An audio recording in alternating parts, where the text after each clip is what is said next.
لکھی ہوئی نبی علیہ السلام کو دکھائی گئی ہے۔ جب بھی آپ نے انکار کیا ہے پڑھنے سے، ورنہ تو چھوٹی عمر کا بچہ بھی ہو، اس کو کہا جا کہ پڑھ، جو میں پڑھ رہا ہوں میرے پیچھے پیچھے کیا ہے اور تیری زبان میں ہے، تو بچہ بھی پیچھے پیچھے دہرا دے گا، کوئی مسئلہ ہے؟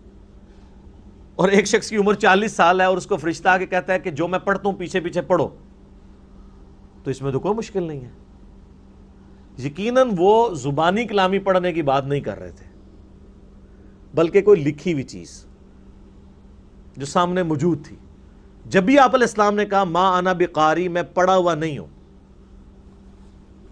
جو لوگ کہتے ہیں نا کہ سرکار کو لکھنا نہیں آتا تھا، وہ جس تھالی میں کھاتے ہیں اسی تھالی میں چھید کرتے ہیں، وہ بے وفائی کر رہے ہیں، وہ نمک کو حرام کر رہے ہیں۔ جو اللہ کا قلم ہو، تم کہتے اسے قلم چلانا نہیں آتا تھا؟ نون والقلم وما یسطرون، اللہ نے ساری کائنات کو جس کے ذریعے لکھا ہو، اسے لکھنا نہیں آتا تھا، اسے پڑھنا نہیں آتا تھا۔ جی، جس کی حدیثوں کو پڑھ کر میں اور آپ اگر دانشور اور عالم ہو جائیں تو ہم علامہ فہامہ آیت اللہ مجتہد کہلاتے ہیں، اور وہ سرکار کو پڑھنا نہیں آتا تھا، لکھنا نہیں آتا تھا۔ یہ ہم پہ کرم کیا، نبی نے قلم ہاتھ میں نہیں لیا۔ یہ پوری انسانیت پر احسان کیا، سرکار نے قلم ہاتھ میں نہیں لیا۔ سرکار قلم ہاتھ میں اس لیے نہیں لیتے تھے کہ معاذ اللہ لکھنا نہیں آتا تھا۔ دقت چاہوں گا، ایک بہت بڑا نام ہے ہمارے بزرگوں میں، ہمارے علماء میں، حضرت آیت اللہ محمد حسین طباطبائی صاحب تفسیر المیزان، بڑی مضبوط تفسیر ہے ان کی، اور یہ واحد تفسیر ہے شیعوں میں کہ جو قرآن کی آیت کی تفسیر قرآن کی آیت سے ہے، جس کا پھر کوئی جواب نہیں ہوتا، کوئی مقابلہ نہیں ہوتا ایسی تفسیروں کا۔ وہ ہر کچھ مدت کے بعد اپنے بیٹے سے کہتے تھے بیٹا یہ کچھ کاغذ ہیں، انہیں جا کے کنویں میں پھینکاؤ، اور وہ کنویں میں پھینکاتے تھے۔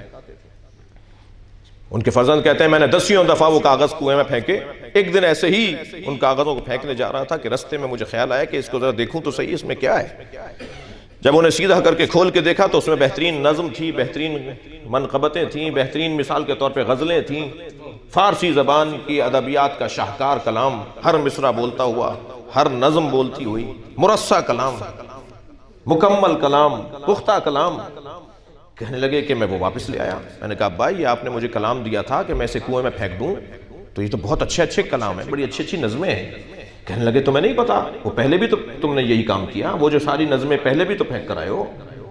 کہا بھائی یہ کیوں کر رہے ہیں آپ، یہ کیا ہے، یہ کیا ماجرا ہے، کیا مسئلہ ہے؟ کہا دیکھو اللہ نے مجھے شعر کہنے کی صلاحیت دی ہے، جب میرے بہت سارے کلام جمع ہو جاتے ہیں تو میں تم سے کہتا ہوں انہیں کنویں میں پھینکاؤ۔ تو میں نے کہا بھائی آپ کیوں پھینکوا رہے ہیں، یہ بعد میں جمع ہوں گے، ہمارے کام آئیں گے۔ کہنے لگے نہیں، میں تفسیر قرآن لکھ رہا ہوں، میں نہیں چاہتا کہ کلام الہی کے ساتھ میرا کلام بھی آئے،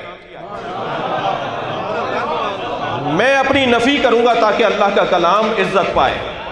عزیزان گرامی، نبی نے قلم کبھی ہاتھ میں یوں نہیں لیا کہ اگر ایک دفعہ بھی کسی نے لکھتے ہوئے دیکھ لیا ہوتا نا تو کہتے یہ قرآن انہوں نے لکھا ہے۔ ہم قلم کو ہی ہاتھ نہیں لگائیں گے، اللہ کا کلام اللہ ہی کا رہے۔ صلوات پڑھیں گے محمد و آل محمد۔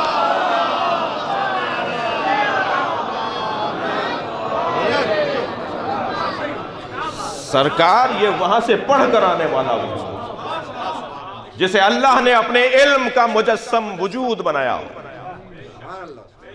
توجہ کر رہے ہیں آپ؟ اللہ اپنے علم کو جب کاغذ پر اتارتا ہے تو اسے قرآن